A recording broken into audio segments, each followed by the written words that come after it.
Nous étions donc dans la loi de Shabbat. Il y a une halakha dans Shabbat qui a priori a l'air d'être assez rare, mais finalement, comme toutes les lois de Shabbat, quand on creuse, on voit combien elle est pratique et combien elle est courante. Il s'agit du Issour Ohel Beshabbat. Ohel, c'est une interdiction à bouteille de tresser une... Pas de tresser, de dresser une tente. D'accord. Et donc, il y a une interdiction à bouteille de dresser une tente pendant Shabbat. L'interdiction de la Torah qui consiste à dresser une tente, c'est seulement quand la tente elle est fixe.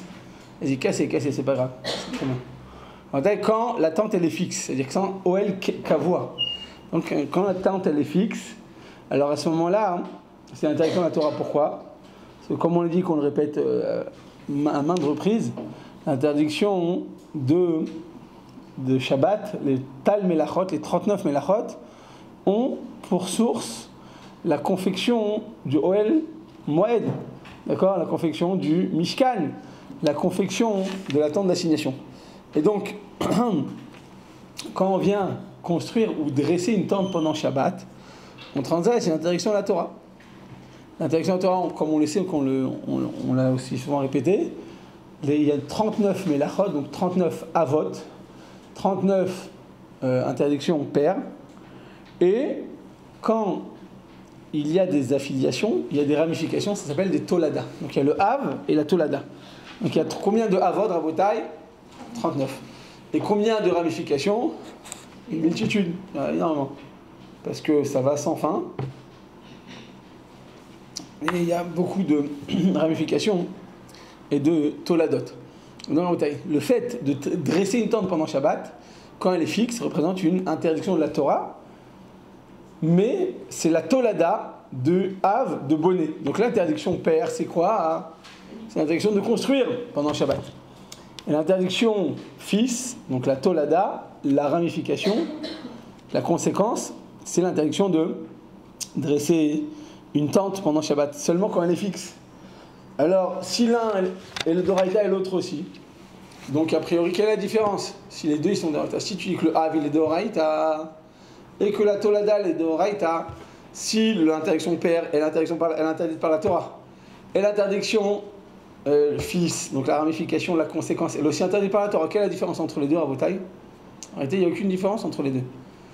Tout est interdit par la Torah, que ce soit Av ou que ce soit Tolada, que ce soit le père ou que ce soit les ramifications, tout est interdit par la Torah. La Gemara dit pourquoi il y a plusieurs, pourquoi on vient les catégoriser en plusieurs parties, en plusieurs noms. Réponse de la Gemara, parce qu'en réalité, tu vas, quand une personne elle fait plusieurs interdictions de la Torah, et qu'on vient l'avertir, on lui dit attention, regarde, là ce que tu fais c'est extrêmement grave, tu transgresses l'interdiction de la Torah, quand deux témoins viennent et l'avertissent, et que dans l'avertissement, il se trompe, ou bien il ne lui donne pas la signification ou la définition exacte de l'acte qu'il est en train de faire.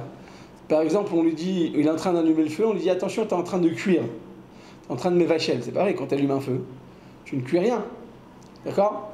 Tu es juste en train d'allumer un feu, donc, enfin, juste, c'est une interdiction de Torah, mais je veux dire, c'est une interdiction de Raïta de Mavir, et pas de Mevachel. Très souvent, les gens, ils font des amalgames. Donc, si tu dis à la personne que tu vas avertir, attention, tu es en train de cuire, alors qu'il est en train d'allumer un feu, alors, il n'est pas Chayav Mita, cet homme-là. Pourquoi il n'est pas Chayav Mita ? Parce qu'un homme averti en vaut deux. Si maintenant il n'était pas au courant ou il était mal averti, alors il ne sera pas passible de mort. Donc la Gemara dit quelle est la différence entre Av et Tolada ? Il n'y en a pas de différence pour nous. Juste au temps du Beth Amikdash, quand il faudra avertir cette personne, il faudra le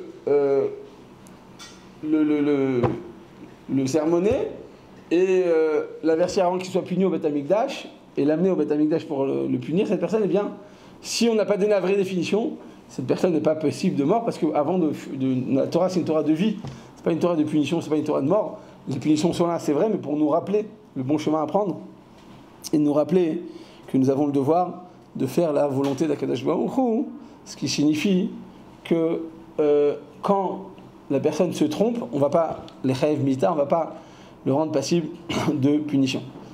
Donc c'est quoi l'interdiction de la Torah? C'est le Hav, c'est bonnet. Et la Tolada, c'est Oel. C'est seulement quand c'est un Oel Keva. Quand il s'agit donc de dresser une tente qui est fixe et qui est durable. À ce moment, ça représente quand même une interdiction de la Torah, même si c'est juste une Tolada.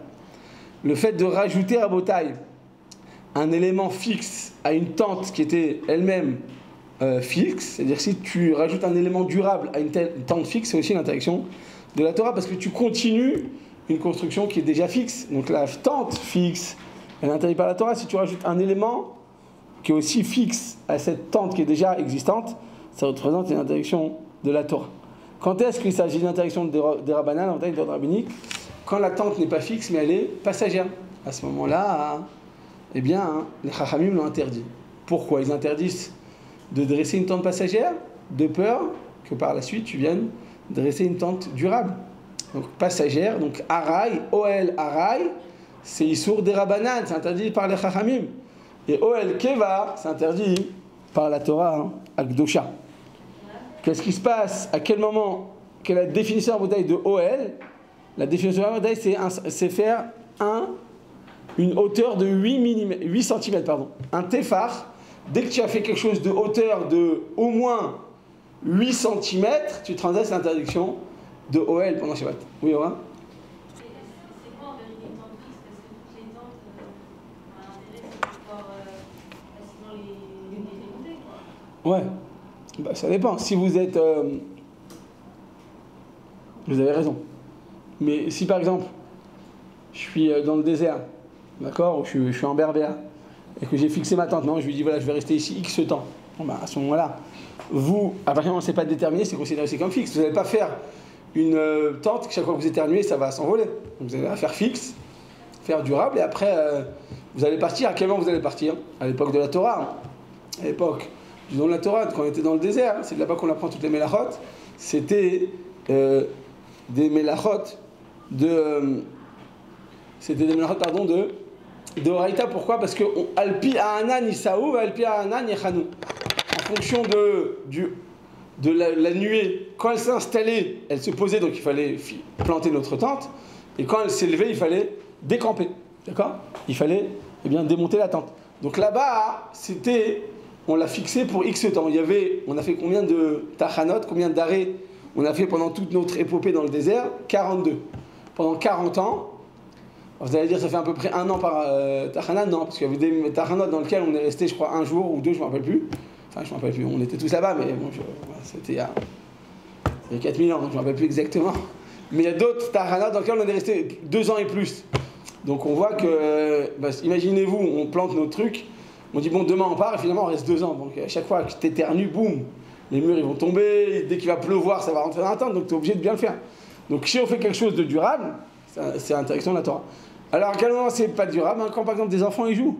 Des enfants, très, très souvent, ils mettent 2 chaises, et entre les chaises ils étirent un drap. Et là ils jouent en dessous. Là c'est durable ou c'est pas durable? C'est pas durable, donc c'est des rabbanan. Les enfants, on doit les empêcher de jouer. S'ils ont dépassé par mise, on doit les empêcher de jouer. C'est des enfants de moins de l'âge du chinour, comme c'est pas durable, donc c'est des rabbanan, donc peut-être qu'on peut les laisser jouer tant que c'est pas dans notre périmètre.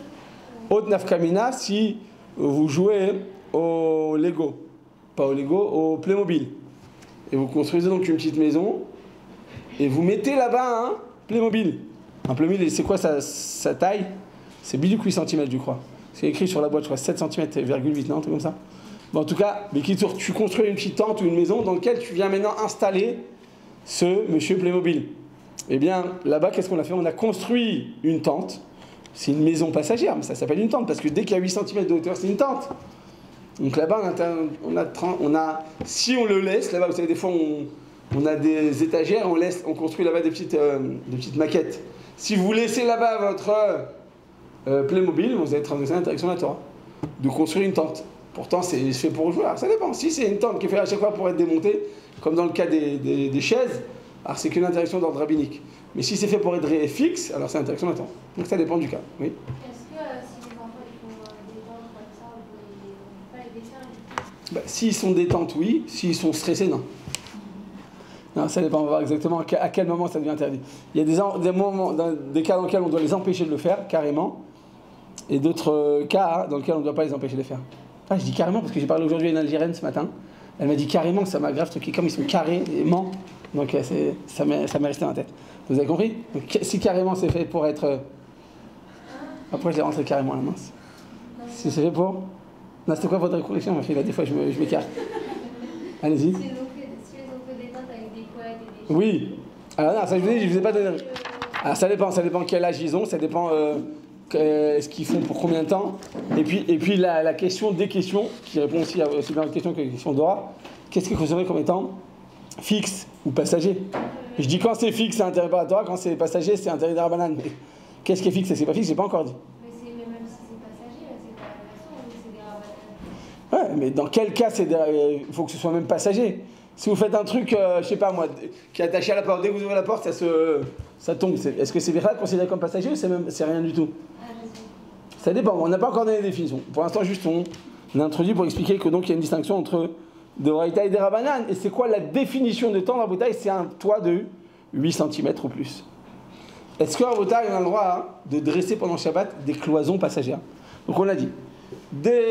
Une tente passagère, c'est interdit par les Chachamim. Une tente fixe, c'est interdit par la Torah. Mais des cloisons passagères. Donc je viens maintenant, je sais pas, par exemple on est en cours là maintenant, et je veux mettre une échitza entre les hommes et les femmes. Donc un cours mixte par exemple. Est-ce que j'ai le droit pendant Shabbat dans le détail de dresser une méchitza, d'après vous? Fatama? C'est pas un OL. Oui donc? Voilà, parce qu'on a dit que c'est quoi un OL, la définition? Fixe, c'est fermé. Donc habité par un fixe. Une hauteur. Non, vous avez dit. Attendez, on y était presque. Vous avez dit après vous êtes parti. Quand tu fais une méchita, c'est pas un OL. Un OL, c'est bon. Voilà. Il faut qu'il y ait un toit. Pour que ce soit interdit de Missoum OL, il faut qu'il y ait un toit quelque part. Là, quand tu fais une mérita, il n'y a pas de toit. Oui ou non? Tu juste fais une mérita. Là, tu vas, c'est bien, tu vas là-bas, bah. Tu vas, j'ai reconnu par rapport à la place. Vous êtes toujours en train de tenir comme Shimshon à Gibor qui tient le pilier de la salle, au cas où elle tombe. Ouais, oui, bah, tu vas. Si je prends une casserole qui est plus grande que 30 cm avec ce couvert. Il y a fait Razak. Après, qu'est-ce que vous direz de la question de Batsheva? Quand je fais une casserole. C'est pas le but de rouvrir, c'est pas. Mais c'est pas une habitation, c'est pas quoi. C'est pas une habitation, il y a fait bah, vous allez voir. C'est-à-dire que la question elle est très bonne. On n'y est pas encore là, il nous manque quelques éléments, mais on va y arriver, Bezrat Hashem. Ok, step by step. Bezrat Hashem, on va arriver, il nous manque. Voilà, maintenant on est à la première brique de justement l'interdiction de dresser une tente, donc ça tombe bien. Donc on a dit à Botaï. La définition de tente, c'est de faire un toit et qu'il y ait une hauteur qui dépasse au moins 8 cm. Un téphar. Maintenant, au sujet des cloisons provisoires, donc je voudrais. Vous vous rappelez comment c'était ici à Rosh Hashanah ou pas? Ouais. Comment c'était? Il y avait un mur. Vous vous rappelez Berlin? Comment c'était à Berlin? Vous étiez à Woodstock? Non, comment ça s'appelait avant? Woodstock? Non, mince. Comment ça s'appelle? Woodstock, le truc Woodstock. C'est pas ça? Bon, bref. Woodstock, il n'y a pas un mot comme ça? Non, à l'époque, dans les années 68, il y a eu des révolutionnaires comme ça. Ils sont partis à un truc avec stock à la fin. Vous ne connaissez pas? Avec un W au début. Non, sérieusement, c'est super connu. C'est là-bas qu'ils sont partis un petit peu. Dans les années 68, ils étaient un peu allumés, non? Vous ne connaissez pas? Non, c'est pas. Okay. Bon, en tout cas, vous savez pourquoi je vous dis tout ça? Parce qu'il y avait à l'époque le mur de Berlin. Donc ici dans la salle, à Rosh Hashanah, ils ont fait le mur de Berlin. C'était très très très élevé. Ils avaient peur qu'au cas où il y a une fille comme ça qui a monté sur 3 copines pour pouvoir regarder d'où provient cette voix d'ange qui est en train de faire cette fille-là. On ne sait jamais, vous savez, des fois. Pourquoi je vous dis tout ça? La question de savoir, est-ce qu'on a le droit de dresser une tente? Ah bah voilà, on a encore le Zecher, la Khorban. Vous voyez là-haut, où il y a le hamoud de Batsheva qu'elle tient depuis si longtemps? Hein, tout en haut là-bas, vous voyez le petit le vav, ça s'appelle un vav, c'est en hybride. Comment ça s'appelle en français? Un crochet. Et là-haut, il y a aussi un crochet. Donc voilà, on a les deux éléments, un à gauche et un à droite. Et j'ai envie maintenant, pendant Shabbat, de prendre un drap et de l'attacher avec une pince, par exemple. Là, il y a un lavage. J'ai le droit ou j'ai pas le droit de faire ça? A priori, vous avez le droit, parce que c'est quoi? C'est une mechitza. Mais ça rejoint les plafonds. C'est pas bonnet. Est-ce que c'est bonnet? Est-ce que c'est... Ouais, il y a deux questions à qu'on a se poser. Donc après, que ça veut dire, Ren? Ça rejoint le plafond, donc c'est comme bonne. Puis c'est pas fixe. Ouais, mais est-ce qu'il faut qu'il y ait... Il faut qu'il y ait une hauteur, une largeur au moins de... Ah, d'accord. C'est pas fixe, d'accord. Ah, très bien. Mais on a dit même faire une tente pas fixe. Les Lego, on a dit que c'était un peu. Les Lego, de construire un Lego Michoum bonnet, mais sur Terre, il n'y a pas d'interdiction parce que c'est fait pour être... Ah, vous avez dit la tente avec le Playmobil. Voilà, la tente avec le Playmobil. Si on construit une hauteur pour pouvoir y insérer là-bas un Lego, ou je sais pas, ou des voitures pour faire une sorte de garage, ça, il peut avoir un problème d'OL. D'accord? Par rapport à la construction l'interdiction de construire et de détruire, si c'est fait pour être détruit dans les 24 heures, il n'y a pas de problème. L'interdiction de OL, c'est encore un autre problème.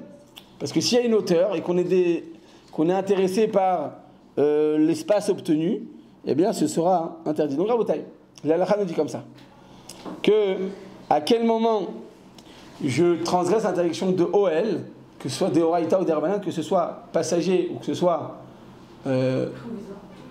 fixe, voilà, un passager, eh bien qu'est-ce qui se passe? C'est quand tu vas avoir besoin d'un espace obtenu. C'est-à-dire que par exemple, tu avais un drap avec 4 piliers, comme les choupotes, ou pas les choupotes, vous connaissez les choupotes qu'on fait dans la rue comme ça? Oui ou non? Les Ashkénazes ont l'habitude de se marier à la lune. Parce qu'il y a un passouk qui dit que la lune elle est mitradéchet et que le couple aussi est mitradèche. Donc même en hiver, je ne sais pas si vous avez vu des choupotes en hiver, même sous la pluie. Vous avez déjà vu ça ou pas? Bon. Vous avez vu des fois la Kala, elle a la grosse, la moumoute comme dans Rabbi Jacob. Elle a le vision. Vous vous rappelez ou pas? Il y a le vision, il y a le... Je ne me rappelle plus comment ça s'appelle. Bon, en tout cas, mais qui sur le fait de tirer Rabotai une tente avec, ou même un drap avec 4 piliers, pour se protéger du soleil ou se protéger de la pluie, eh bien, sera interdit, c'est une tente. Par contre, le fait de dresser une cloison passagère, c'est permis. C'est-à-dire que si maintenant, je viens pour pouvoir étirer un drap entre les hommes et les femmes, par exemple, c'est le fait de faire un drap, il n'y a pas d'interdiction. Pourquoi? Parce que tout simplement, l'interdiction, comme a dit Tamar, l'interdiction de dresser une tente, ça s'applique seulement quand il y a un toit. Mais quand il y a... Qu'est-ce qui se passe? Vous avez un chat? Ah, vous avez froid? Ah, c'est moi, j'ai chaud, là, par contre, je ne sais pas comment ça passe pas depuis tard. Par contre, quand il y a juste des cloisons, il n'y a pas d'interdiction. Donc, Tamar avait raison. Quand tu as un toit, c'est interdit. Quand il n'y a que des cloisons, c'est permis. Tant que ces cloisons sont passagères, tant qu'elles ne sont pas fixes. Et donc, Rabotai, donc c'est pour ça que je vous ai dit, si vous le mettez avec des pinces, ça ne va pas durer longtemps. C'est-à-dire un jour, 2 jours, ça va tomber, quoi, à un moment ou à un autre. Si tu mets des mousquetons et que ça va rester maintenant toute l'année, par exemple, là, c'est une cloison qui est fixe, c'est pas passager. Mais quand il s'agit d'un chomer qui est zol ou qui est passager, qui va se décomposer, qui va tomber, quoi, qui ne va pas tenir, alors il n'y a pas d'interdiction de bonnet. Et également, il n'y a pas d'interdiction de OL, parce que OL, c'est seulement qu'il y a un toit. Là, il n'y a pas de toit, il y a juste une cloison. Mais ça serait permis. Hein? Même si synthétique, ça serait permis. Même si je fais synthétique? Même si je fais un truc fixe. Oui. Alors, si c'est vraiment fixe, ça ressemble à une construction. C'est bonnet, c'est une sorte de bonnet. Si vous voulez, je sais pas moi, si vous laissez un truc à vie, maintenant, vous mettez mousqueton, tac, et vous la bougez plus. Et vous la tenez en haut et en bas. D'accord? Avec, je sais pas moi, avec des colliers ou avec une corde. Bah, à ce moment-là, comme ça va être fixe et qu'elle ne peut plus bouger, là c'est comme un mur. Donc là, c'est pas juste une cloison. C'est pas ouais, c'est bonnet. C'est bonnet. À ce moment-là, donc c'est pour ça que, écoutez bien la distinction. Faire, construire, dresser une cloison passagère, il n'y a pas d'interdiction. Une tente passagère, c'est interdit des Rabbanan, par les Chachamim. Mais une cloison passagère, il n'y a pas d'interdiction. Pourquoi? Parce que, comme on l'a dit, l'interdiction de construire une tente s'applique seulement sur le toit, hein, et non sur les cloisons. Et donc, à Botaï, si donc en plein cours, on a envie de séparer les hommes et les femmes, ou en plein Beta Knesset, et que, par exemple, il est tombé le drap qui se trouve sur l'Ezrat Nashim, bon, bah, tu peux le remettre, il n'y a aucun problème. C'est la même chose à Botaï. Si j'ai envie de nous protéger du vent, il y a du vent qui rentre, ou du soleil qui rentre, j'en peux plus. Vous vous rappelez comment c'était ici à Rosh Hashanah? C'est super chaud. Je crois que le Mazian, je sais plus. Ah ouais, enfin, il avait tombé, il n'y avait plus d'électricité, je m'en rappelle plus. Donc là, il fallait urgemment dresser une cloison ou mettre un rideau comme ça. Alors, quand c'est pour te protéger du soleil ou du vent, ou pour éviter que les bougies ne s'éteignent, dans tous ces cas, il n'y a aucun problème pendant Shabbat d'étirer un drap, parce que c'est considéré comme étant une cloison passagère. C'est pas quelque chose de fixe. Comme c'est provisoire, c'est permis. Mais si c'est fixe, ce serait interdit comme une OL. Quoi? Recouvrir quelque chose, c'est vrai. Non, recouvrir quoi? Par exemple, donnez-moi un exemple, on va voir, ça va dépendre de ça. Non, La fameuse casserole. Sur quelque chose. Hmm. Non. Un truc assez, par exemple, on veut pas que quelqu'un se blesse, on met quelque chose par-dessus. Bien fait. Alors, ben, de mettre une nappe pendant Shabbat, a priori, on aurait pu dire que ça ressemble à quoi? Ah ouais, pourquoi ça ressemble à OL? Parce que je t'ai dit, quand t'as deux chaises, et entre les deux chaises, tu étends un drap. Donc ça, c'est OL, on est d'accord? Tu viens maintenant, avec ce drap-là, tu viens obtenir maintenant une sorte de nouvel espace, dont ombragé comme ça. Quand tu viens étirer, tu viens étendre ton drap sur ton lit ou sur ta table, quand tu viens mettre maintenant une nappe, qu'est-ce qui se passe? C'est permis ou c'est interdit? C'est permis. Pourquoi c'est permis? Il n'y a pas de nouvelle forme? Il n'y a pas de quoi? Que vous avez dit, Rina? Parce que j'ai jamais vu quelqu'un qui faisait pas. Ah, qui faisait pas. On peut tout trouver, bon, c'est à notre époque. Les gens, ils adorent les... Bon, en tout cas, pourquoi vous dites que c'est que vous avez dit? Qui a répondu là? Ça n'est pas une nouvelle forme de la table. C'est quoi? C'est pas une nouvelle forme, allez-y. Ça veut dire? Ça va pas.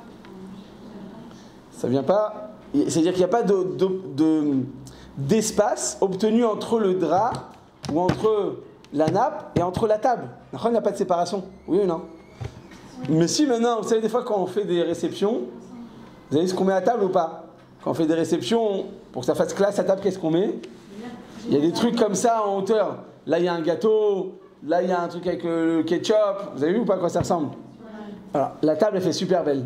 Mais quand tu enlèves, qu'est-ce qu'il y a là-bas au taille? Il y a des poubelles, enfin des trucs, des morceaux, enfin ça veut rien dire là-bas. D'accord? C'est souvent comme ça à notre époque. Enfin bref. En tout cas, ouais, tout à l'heure, on est apparent, on n'est pas. Donc effectivement, peut-être dans ce cas-là, si tu es intéressé là parce qu'il dit par l'espace obtenu, je sais pas, parce que ça fait un style comme ça, que tu as besoin, on va dire, cet espace pour donner un style comme ça, peut-être que ce sera interdit de mettre cette nappe-là, mais c'est particulier. Sinon, quand tu poses une nappe ou quand tu étires un drap sur un lit ou une nappe sur une table, comme il n'y a pas de séparation, il n'y a pas d'espace, il n'y a pas de hauteur entre la nappe et entre la table, ou entre le drap et entre le lit, donc c'est des raisons pour lesquelles, en bataille, il n'y a aucun problème d'étirer un drap ou de mettre une nappe sur une table pendant Shabbat. Ah, pourtant, tu obtiens sur les côtés de la table, tu obtiens, eh bien, un espace. Parce qu'il y a la table, donc et la nappe, elle va descendre en dessous de la table. Pour que ce soit beau, parce que imagine-toi, tu as une nappe qui s'arrête là, c'est pas beau du tout. Quand c'est carré comme ça, tu es obligé que ça coule un petit peu, que ça fasse un petit peu quand même. Donc là, tu vois, oui, tu as peut-être comme une tente, oui ou non? A priori, quand vous étiez petit, vous ne jouez pas aux Indiens avec votre cousine? Oui ou non? Non, c'est-à-dire que tu te mets sur la table et à ce moment-là, tu es intéressé par l'espace obtenu, oui ou non? Quoi non? On est intéressé par l'espace d'en bas. Par quel espace on est intéressé? Sous la table, on est intéressé. Non, quand tu joues, quand on veut se cacher. C'est pour les enfants, c'est pas pour la personne. Non, mais si c'est alors l'enfant, est-ce que l'enfant a le droit de le faire? Si on fait Bekavana. Si on fait Bekavana, non, alors, vous l'avez donné la réponse. Et voilà, vous l'avez donné la réponse, c'est qu'il n'y a pas de toit là-bas. On a dit que la nappe au-dessus, elle touche directement la table. Après, sur les côtés, c'est comme des cloisons. On a dit faire des cloisons, il n'y a pas de problème. D'accord ou pas? Les cloisons sur les côtés, c'est pas comme une tente, c'est comme une cloison. On a dit faire une cloison, il n'y a pas de problème pendant le Shabbat. Pourquoi on n'utiliserait pas le truc de la table? Parce qu'il n'y a pas de séparation. Il n'y a pas de hauteur entre ma table et entre ma nappe. C'est posé à même la table. Oui, mais la table, c'est le toit. Mais il n'y a pas de noix. Si c'était vide, si c'était juste une armature et que j'étirais une nappe, alors vous avez raison. Là, on est intéressé par ça. Par exemple, comme on a dit pour les roupottes, vous avez les roupottes comme ça, tu les étires. D'accord? Là, on est intéressé. On avait 4 piliers et on avait un drap.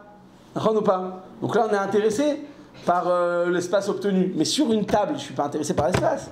Je suis intéressé à recouvrir ma table. Ça touche directement la table, donc il n'y a pas de problème de ouais. Il n'y a plus que des cloisons, on a dit que les cloisons, il n'y a pas de problème. Sur les côtés, ce qui coule, ce qui tombe, c'est une cloison, pas plus que ça. C'est clair, vous ou pas? Alors quand on a dit qu'on mettait le truc sur le mur, c'était une cloison, pas une porte. On n'utilise pas le... Qu'est-ce qu'on a fait sur le mur, rappelez-moi? Ouais, je fais comme un rideau. je viens me protéger du soleil ou du vent, ou je viens mettre une mechitza entre les hommes et les femmes. Donc j'utilise aucun espace, j'utilise pas un gag, j'utilise juste une devanture, c'est bon, il n'y a pas de problème. Donc la devanture, elle est permise au même titre que les pans de la table c'est quand les pans ça s'appelle? Les pans de la nappe? Oui ou non? Ben, de la même manière que les pans de la nappe ou du drap, c'est permis. Des fois quand on fait un lit, on étire donc le drap et on a envie que ça tombe sur les côtés. On est intéressé par cette forme, on a envie que ça tombe, ça s'arrête là, ça fait plus beau. On est oui intéressé, tu vas dire, ben non voilà, je suis intéressé. J'ai fait des devantures, il n'y a pas de problème, parce que comme il n'y a pas de toit, donc s'il n'y a pas de toit, il n'y a pas d'interdiction de faire des devantures. Donc les devantures sont permises, oui. Est-ce qu'il y avait des cas dans les lettres de traiteurs avec les Oui. populations, on est intéressé par l'espace qui Qu'est-ce qu'on fait avec le traiteur, excusez-moi? quand on élève les plats. Je lui ai dit tout à l'heure, ouais, je lui ai dit quand des fois on est intéressé à... C'est pas intéressé par Mais là-bas, on est intéressé à ce qu'il y ait des dénivellations, c'est-à-dire plusieurs étages, pour mettre en valeur, pour mettre en, comment dire, en relief certains plats. Mais là-bas, j'ai une boîte, par exemple. Et par-dessus, je mets la nappe. Maintenant, au-dessus de cette nappe, c'est comme un mahamad comme ça sur lequel vous déposez votre plat. Donc là, même si c'est en hauteur, mais là, ça touche directement. D'accord ou pas? La nappe, le haut de la nappe, il touche le haut de cet objet qui est mis en valeur, qui est en relief. Donc il n'y a pas de toit quelque part. C'est une armature. Souvent, Ah, si, c'est une armature. Mais non, comment vous posez le plat dessus, c'est une armature? bah, c'est un petit et le plat, on peut Ah, Zinachemi. Si, alors là, ça peut être, effectivement, ça peut ressembler à une... on est pas Une- intéressé par l'espace qui est à l'intérieur. C'est pas un abri pour nous, c'est juste une dimension.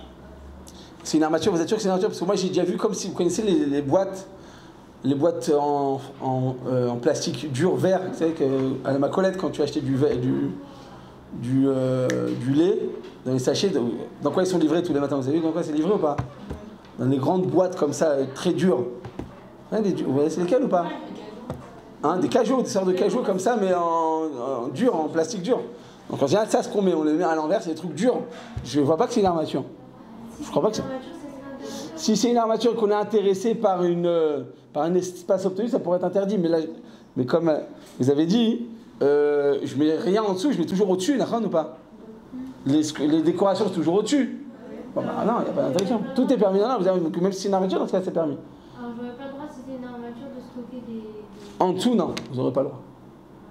Donc là, dire quand il y a une devanture, il n'y a pas d'interdiction. C'est seulement quand il y a un toit que c'est interdit. Donc on va dire à vos tailles, à quel moment la devanture elle est interdite? C'est une seule exception.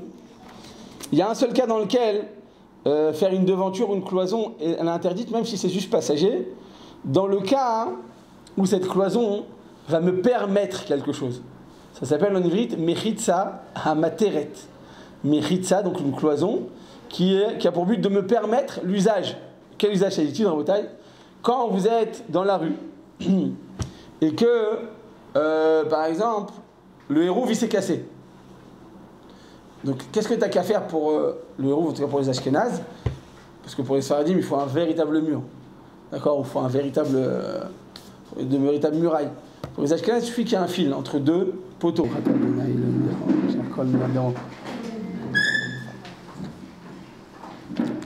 Non, Daï. Selon ça, on a dit comme ça que si je fais une devanture qui a pour but de permettre l'utilisation de cet espace. Alors on a dit par exemple le hérouv ou par exemple la cloison d'une souka, si ça la rend permis par cet acte-là, c'est interdit. Au même titre que faire un toit, c'est interdit, même faire seulement une cloison, c'est interdit. Mais seulement quand ça permet quelque chose. C'est-à-dire que si par exemple, je suis dans une chambre dans laquelle il y a des siffrés Kodesh, et que je veux par exemple changer d'habit dans cette chambre, je dois faire attention qu'il n'y a pas d'habit de Kodesh devant moi. Ou si je veux faire d'avoir Shebat Sinyut devant quand il y a des livres, je ne peux pas. Alors je suis obligé de les couvrir, et après je me change. Alors, comme le fait de couvrir les livres va te permettre de faire une utilisation dans cette chambre, tu n'as pas le droit non plus de couvrir ces livres pendant Shabbat, parce que c'est considéré comme étant Mechitza Amateret.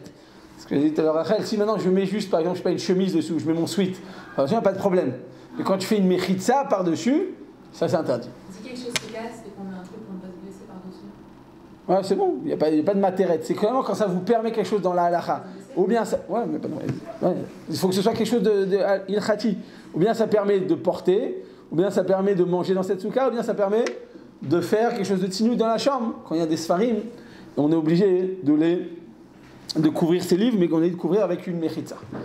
Si on veut raboter seulement étendre un drap, par exemple à la porte, d'accord? Chez les bédouins, il n'y a pas de porte. Maintenant, la nuit, tu as envie de dormir, tu as envie que les gens tout va dormir. Alors tu viens juste maintenant, il y a déjà des gonds, ou il y a déjà, je sais pas moi, des renfoncements à l'intérieur des ponteaux de la porte, et tu viens juste déposer un drap. Il n'y a pas de problème. Pourquoi il n'y a pas de problème? Parce que c'est pour te permettre simplement de garder un peu d'intimité dans ta chambre. Tu vas dormir, tu vas manger, tu veux que les gens te regardent. Quand j'étais jeune, une fois, je me rappelle, on sortait de l'école, je sais pas quel âge j'avais, 10 ans, en fait, je faisais déjà des bêtises, et il y avait des gens qui étaient en train de manger au restaurant comme ça. Mais tu sais, tu passes devant le restaurant et tu es en train de manger, tu t'arrêtes, tu les regardes.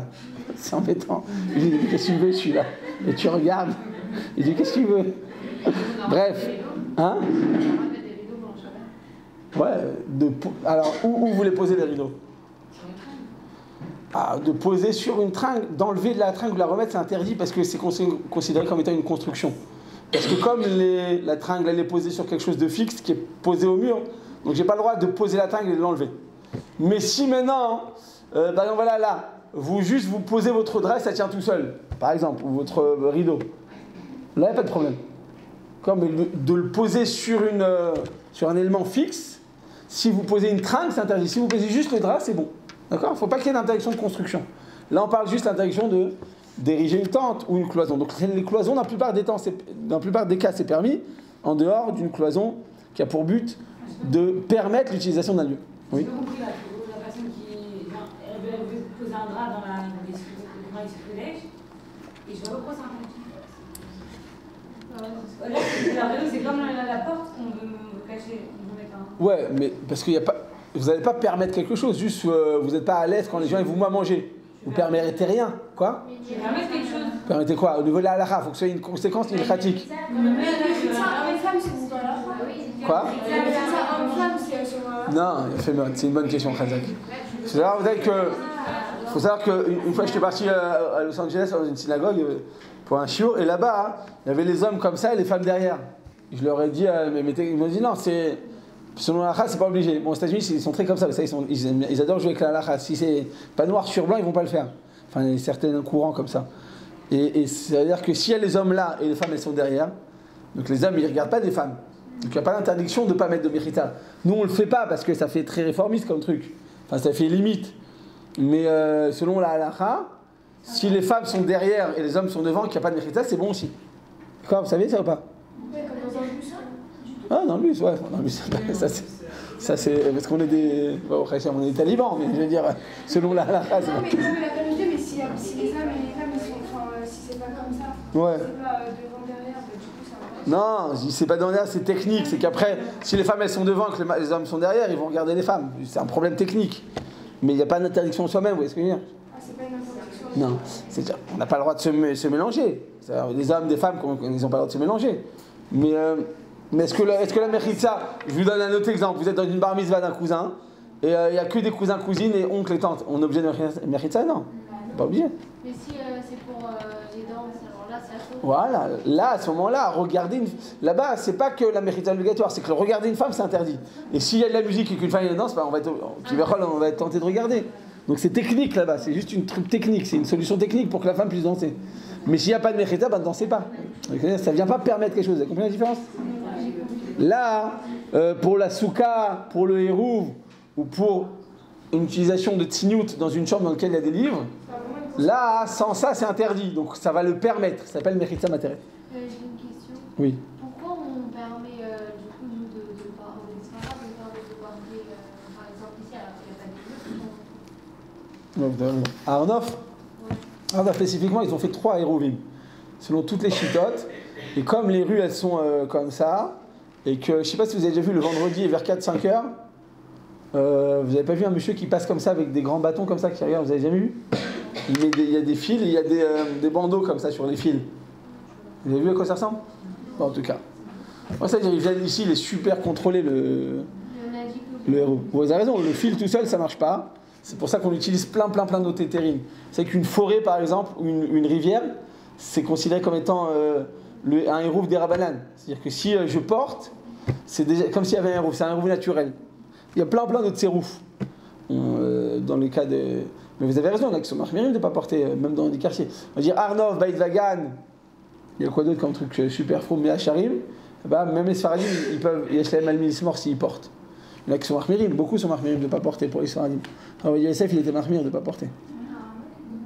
Arnov, même Arnov. Non, je veux dire Arnov, comme ils ont fait toutes les chitotes, donc même Arnov, on peut laquelle si on veut, mais il y en a qui sont marmirim. C'est bien de l'armir, celui qui peut l'armir. Moi, avant le mariage, j'étais marmir. Après, un enfant, j'étais marmir. On peut être du deuxième. La femme m'a dit, écoute, si tu veux qu'on marche dans la rue, tu veux le truc. Je lui ai dit, moi, ça ne me dérange pas. Mais quand elle a dit, c'est soit tu portes, soit on va pas chez ta mère, je dis, bon, on porte alors. Je dirais, à ce moment-là, je sais pas, t'as 4 enfants, tu vas pas laisser ta femme. J'ai déjà vu des gens qui sont marmirim, ils laissent leur femme truquer. Je lui ai dit, dis-moi. Mais non, moi, je suis marmir. Je sais pas, ta femme, pourquoi c'est une goya chez le Shabbat? Non, mais elle est maquillée là-bas. Vas-y, toi, sois maquillée dans Avat Israël. Et après, tu seras marmir dans d'autres domaines. Il y a des gens, ils aiment bien l'armir sur le compte des autres. D'accord? Je vais le faire rapidement là parce que je vous demande pardon. C'était des chélotes pour la France, c'était tellement important, ça faisait des semaines que j'attendais de parler au Rav. C'est un Egdolador, quand je te Rav Gross en Israël, c'est un Egdolador, donc je voulais pas rater cette séquence, je vous demande pardon. Il m'a dit qu'il a un rendez-vous ce soir, je ne savais pas quelle heure, donc il m'a dit dès qu'il m'appelle. Donc excusez-moi, je vous dois une demi-heure, je vous le rendrai à un autre moment, présentation. Bon, en tout cas, on a dit comme ça, Rabotai. Bien, quand on a dit que tu as le droit d'étendre un drap ou un rideau, bien entendu, c'est pas avec des punaises. Parce qu'on avait dit il y a 2 semaines, planter des punaises ou à plus forte raison des clous, c'est sur Doraïta, c'est pas de chez là. D'accord? Donc ça, bien sûr que c'est interdit. Qu'est-ce qui se passe, Rabotai, si maintenant je ne veux pas dresser une tente pendant Shabbat, donc on a une tente, c'est un toit. Je ne veux pas dresser un toit, mais je veux continuer un toit qui est déjà existant. Donc je répète, tu as un toit, donc une tente qui est déjà existante, et tu veux la continuer pendant Shabbat. Donc l'exemple le plus courant qu'on a tous les Shabbats, c'est quand tu as le landau du bébé avec un toit amovible. Est-ce que tu as le droit d'étirer le toit pendant Shabbat ou même de le fermer pendant Shabbat? Donc je répète, est-ce que tu as le droit de l'ouvrir ou même de le fermer? Parce que chaque fois que tu n'as pas le droit de l'ouvrir, tu n'as pas le droit non plus de le fermer. De la même manière qu'il y a l'interdiction de dresser une tente, il y a aussi l'interdiction de démonter une tente. C'est la même interdiction. On avait dit que dans les lois de Shabbat, tout va par paire. Chazak, sauf faire Chazak, a fait. Bravo. Chaque chose, elle a une chose et son contraire. Donc de la même manière qu'il est interdit de dresser une tente, que ce soit des Horaïta ou des Rabbanan, il est aussi interdit de démonter une tente, des Horaïta ou des Rabbanan. Quand est-ce que c'est des Horaïta quand tu démontes? Quand il s'agissait d'une tente fixe. Et quand c'était une tente passagère, le fait de la démonter représente l'interdiction des Rabbanan. Donc on a dit à Botaï, l'interdiction de constituer une tente, de dresser une tente ne s'applique que dans le cas où tu la dresses du début à la fin, de A à Z. Mais quand tu ne fais que continuer une tente qui était déjà existante, il n'y a pas de problème. C'est la raison pour laquelle, eh bien, quand tu as le landau d'un bébé, et qu'avant Shabbat, tu as déjà ouvert le toit à déjà 8 cm, tu l'as ouvert, donc tu l'as entrouvert, eh bien, il n'y a aucun problème pendant Shabbat de l'ouvrir et de le fermer. Si vous avez oublié, vous ne pouvez pas l'utiliser. On peut utiliser après? Non, on ne peut pas utiliser ce toit. Et ce toit, parce que ce toit-là, c'est considéré comme étant un toit interdit pendant Shabbat. Donc dans ce cas-là, à Botaï, la condition sine qua non pour pouvoir permettre l'ouverture ou la fermeture d'un toit de poussette, c'est de l'ouvrir avant Shabbat à 8 cm. Donc un téphar au moins. Des fois, qu'est-ce qui se passe si quand tu le fermes, il est déjà à 8 cm? Est-ce que dans ce cas-là, c'est bon ou pas? Vous avez compris, quand il est totalement fermé, il y a quand même une épaisseur. Encore moins, c'est un problème. C'est quoi? Encore moins, c'est un problème. Donc c'est bon, vous voulez dire? Oui. Vous avez compris la question? Non. Quand tu le fermes, si avant Shabbat le toit était fermé, et tu regardes la taille, et il y a 10 cm. Quand il est fermé totalement, est-ce que dans ce cas-là, pendant Shabbat, tu peux l'ouvrir et le fermer ou pas? Ah bah oui. C'est bon, d'accord qu'on peut en bataille? Non, parce que c'est la base. Voilà, il faut que tu fasses l'acte de l'ouvrir avant Shabbat. Continuer une tente pendant Shabbat, c'est permis. De dresser une tente nouvelle pendant Shabbat, c'est interdit. Donc si tu as fait l'acte avant Shabbat de l'ouvrir, alors tu peux continuer à le rendre amovible pendant Shabbat, l'ouvrir et le fermer librement. Mais si tu n'as pas fait cet acte d'ouvrir avant Shabbat, tu n'as pas le droit d'ouvrir le toit de cette agala pendant le Shabbat. Il faut ouvrir à moitié, vous avez dit? Pas la moitié, 8 cm. C'est-à-dire que, je sais pas, des fois il y a des toits, ils font 40 cm, entre le début et la fin de la fin, tu fais comme ça, dans la bougabou. Donc il est comme ça, le toit il est assez grand, quand il est comme ça, donc il y a au moins 50 cm, on est d'accord ou pas? Il y a un peu 50 cm. Et bien qu'est-ce que tu fais avant Shabbat? Tu l'ouvres à 8 cm au moins. Tu peux faire 20 cm, ou tu peux même l'ouvrir totalement, mais je veux dire, si ça se fait. Enfin, ça bouge quoi, ça se ferme. Non, à partir de moi j'ai fait l'acte avant Shabbat de l'ouvrir un peu. Tu peux l'ouvrir et le fermer jusqu'au Si on l'a utilisé vendredi. Non, mais je veux dire que si avant vendredi vous l'avez ouvert et que vous avez sorti le bébé, pour pouvoir sortir le bébé, vous l'avez refermé totalement. Enfin, rouvert en fait, vous avez compris? S'il l'avait mis comme ça, que là il touche l'armature, c'est pas bon. Il faut que quand je tire le bébé, une fois que je fais comme ça, je le remets un peu comme ça. Je mets au moins 8 cm. C'est clair, au taille, je vais faire dessin. C'est totalement ouvert. C'est totalement ouvert, vous pouvez plus l'utiliser pendant Shabbat. Non. Fermé totalement, Non, vous l'avez fermé avant Shabbat. oui, totalement. Si vous l'avez fermé totalement, c'est bon, parce que vous l'avez totalement, donc on a dit, ouais, c'est bon. Mais votre tente, elle est déjà existante. Bah non, on l'a déconstruit là. Ouais. Ah, Khazak, il a fait mal. Il a fait bravo, Khazak, je me suis trompé. Kol hakavod. Vous avez raison, si vous l'avez fait totalement, on a dit de la même manière qu'on n'a pas le droit de dresser une tente, on n'a pas le droit de monter. Donc il a fait mal, Khazak. Donc si vous l'avez ouvert totalement, il a fait mal, Khazak. J'ai pas mis ce cas dans le livre, très bonne remarque. Si vous l'avez ouvert totalement, vous n'avez pas le droit de l'ouvrir, enfin. Ouais, mais vous n'allez plus pouvoir mettre le bébé du tout, quoi. Encore dans mon cas, vous pouvez l'utiliser sans le toit. Mais dans votre cas, on peut même plus l'utiliser, on peut même plus le rentrer par en dessous, quoi. À moins que tu fasses un trou par en dessous, tu le passes là et tu l'installes.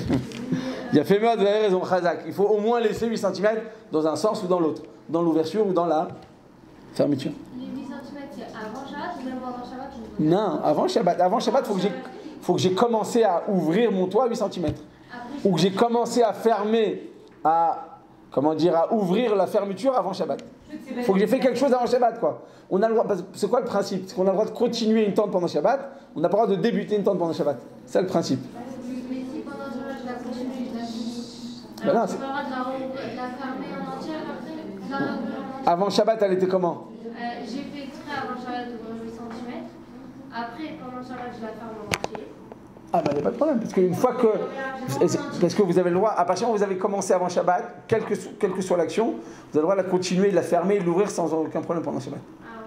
Ah oui. Ok, parce que on a le droit de continuer à l'entrée de Shabbat, même une minute avant, ou même depuis le matin. À partir du moment où vous lâchez la poussette, d'accord, quand vous ne l'utilisez plus, à ce moment-là, vous allez faire un acte, je l'ouvre avant Shabbat. Comme quand vous ouvrez vos bouteilles de jus de raisin avant Shabbat. Combien de temps avant? L'essentiel, c'est qu'avant Shabbat, ce soit ouvert. D'accord? Que ce soit au moment de l'allumage des bougies ou 2 heures avant, tant que l'acte a été fait, c'est permis. Pourquoi c'est permis à Bouteille? Parce qu'on a le droit de continuer une tente pendant Shabbat, on n'a pas le droit de débuter, ni à dresser une tente, ni à démonter pendant Shabbat. On a le droit de mettre une couverture par-dessus, pour la clarté du soleil. Non. Si vous avez oublié de le faire pendant Shabbat, vous n'avez pas le droit même, parce que même une couverture, même un drap, même un linge, c'est une tente. Si c'était déjà ouvert, tout est bien, mais juste qu'il y avait encore de la lumière qui rentrait. Mais vous avez fait l'acte de 8 cm ou pas? Bah oui, c'est ce qu'on veut après. Mais c'est pas vrai si on met par-dessus. Bah non, parce que ça fait partie, c'est la même, c'est l'armature, donc vous faites ce que vous voulez mettre un linge dessus. Si c'est déjà ouvert avant Shabbat, on a dit, dès que c'est ouvert avant Shabbat à 8 cm ou plus, on peut faire ce qu'on veut pendant Shabbat. Parce qu'il y a des cousettes qui sont pas Ouais, c'est comme ça, ça s'arrête là. Donc là, le bébé il se prend le soleil ou la pluie. Vous savez, même il y a le plastique, vous avez vu le plastique que c'est? À la fin de la course, on voit plus l'enfant tellement il respire. C'est pas un bon signe si tu le vois plus. C'est que c'est trop hermétique. Donc à ce moment-là, si avant Shabbat il y avait déjà 8 cm, ouvert ou fermé, j'ai le droit de faire ce que je veux pendant Shabbat. Tout est permis. Pourquoi? Parce que je ne fais que continuer la confection d'une tente pendant Shabbat. L'interdiction ne consiste qu'à débuter la confection d'une tente pendant Shabbat. Mais si ça a déjà existé avant Shabbat, il n'y a aucun problème. Ok, Arbotaï? Écoutez bien ce cas. Vous allez être pendant Shabbat et vous avez 2 piles de livres. Donc là à droite j'ai 5 livres et à gauche j'ai 5 livres. Et vous voulez maintenant mettre au milieu, vous voulez mettre un livre en surélévation, comme dans le yoga. Oui, non, j'ai le droit de faire ça pendant Shabbat ou pas? Je répète, là vous avez une pile de livres, vous avez une deuxième pile de livres. Est-ce que je peux mettre mon livre comme ça ou pas? J'ai pas le quoi? J'ai pas entendu. On n'utilise pas l'espace qui donc ce serait permis ou ce serait interdit à vos tailles? Interdit ou permis? a priori, quand tu fais ça, tu crées une tente en mettant ton toit. Tu crées une tente ou pas? Non, mais du coup, on n'a pas besoin, on n'a pas besoin. Voilà. Mais comme on n'a pas besoin de l'espace, normalement ça devrait être interdit. Mais comme on n'a pas besoin de l'espace qui est en dessous, c'est permis. Donc en conclusion, à Botaï, comme tu n'as pas besoin de ce qu'il y a en dessous, tu as le droit de faire, pendant Shabbat, de poser des livres, un livre sur 2 piles de livres. Les poskim. Quoi? Ouais. Faites attention que ça ne brûle pas parce qu'il y a les lampes à notre époque avec les ampoules qui ne sont pas incandescentes. Elles sont froides, les ampoules à notre époque, ou pas? Alors là, pendant Shabbat, on veut la recouvrir pour être préservé de la chaleur, enfin de la lumière, il n'y a pas de problème. Parce qu'on ne fait pas ça comme tente, on fait ça juste pour le recouvrir. Il y en a, qu'est-ce qu'il faut? Ils ont la truc comme ça, ils la lèvent, ils la mettent contre le mur. Vous voyez, bah, ça marche bien. Bon, ça dépend s'il y a. Mais si on veut pas, on veut mettre quelque chose dessus, aucun problème. Moi, j'ai jamais vu des gens qui mettent des chaussettes dessus. Bon, faut que ce soit très épais ces chaussettes parce que sinon on fait. Enfin, faut que ce soit des vraies chaussettes de tennis, quoi. Donc on a dit à Botaï, comme on n'utilise pas l'espace obtenu, l'espace libre, il n'y a pas d'interdiction. Mais les poskim me disent quand même, il y a un problème de respect des livres. Si tu vas chercher, je sais pas, moi j'ai pas de standard et ça me dérange, moi pour lire, pour donner un cours, j'ai besoin que ce soit en surélévation. Et si j'avais pas de standard, est-ce que j'ai le droit de prendre des livres, de les mettre là et de poser mes livres par-dessus d'après vous? C'est pas cavote, donc c'est permis ou c'est interdit? C'est interdit? C'est pour la Torah? Ça dépend si on est quoi? Si on est marocain? Si on est quoi? Non, on va dire que c'est pas du chumash. On parle d'un livre, parce que bien entendu, bonne remarque, si je mets des livres plus sains, le Tanakh et la Torah, c'est plus sain que le Nevi'im, c'est plus sain que les Ktuvim, c'est plus sain que le Sidour, c'est plus sain que le livre d'Alacha. Ça va en... Il y a des dargotes, quoi. Il y a des niveaux. Donc bien entendu, le livre que je mets en dessous, il est moins sain que le livre que je mets par-dessus. Donc si par exemple j'ai un livre d'Alacha, et en dessous j'ai un livre, je sais pas, de Moussar, c'est quoi le plus important, le Moussar ou l'Alacha? On va dire c'est l'Alacha. En tout cas, c'est pas du Chumash, c'est ce que je veux dire. Ou un livre d'histoire, biographie sur un rave, et je vais mettre par-dessus un livre d'Alacha. Bon, dans tous ces cas. Alors, est-ce que tu as le droit de mettre le livre ou pas? Alors, le Taz, Rabbi David dit non. Il dit parce que c'est un manque de respect pour un livre. Il dit un livre, c'est pas une boîte. T'as qu'à acheter un standard, t'as qu'à acheter une boîte, t'as qu'à mettre une bouteille. Moi, des fois, quand j'ai pas le choix, je mets une bouteille. Hein? Ça roule, mais dans la vie, tout roule. Dans la vie, ça roule. Donc tu le tiens, tu fais quelque chose, tu mets un ketso. On s'arrange. À la yeshiva, ça va, on apprend à se débrouiller. On va pas faire du chichi. Al-Kol Panim Rabotai, le Taz, il écrit qu'il est interdit de déposer des livres en dessous un autre livre, parce qu'il y a un problème de kavod pour les faire. Pas de OL. On a dit l'OL c'est permis parce qu'on n'utilise pas l'espace obtenu. On ne fait rien avec ça. Une fois, quelqu'un a posé une question de Torah, il m'a dit, pendant Shabbat, qu'est-ce qu'il fait? Il se fait un thé. Non, il n'a pas envie de remplir le verre d'eau chaude pendant tout le truc. Donc il s'assoit, il met 2 trucs de livres, il met le livre par-dessus, et le livre, bidjouk, il se pose presque sur le verre. Est-ce que c'est permis dans ce cas-là ou pas? Alors comme on a dit, s'il y a moins de 8 cm, il n'y a pas de problème d'OL. Donc c'est permis, mais il y a un autre problème. Là-bas, le problème c'était, il utilise le livre comme étant un couvercle. Ce que je vous ai dit tout à l'heure, tu as le droit de mettre des livres en dessous ou parce que tu utilises, comme vous avez dit, Rina, vous avez dit, parce que c'est pour étudier la Torah, enseigner la Torah, donc c'est permis. Mais quand maintenant j'utilise mon livre comme étant un couvercle de verre à thé, il y a un problème de kavod. Non, mais l'homme chalet, vous l'utilisez, est-ce que c'est un honneur de prendre un livre de Kodesh et de le mettre sur un verre de thé? Vous voulez conserver la chaleur. Ah, c'est pour ça, ok, je croyais que c'était pour soutenir le... Ah non, c'est pour ça. Si on fait ça pour... on parle là des Kvod des Sfarim.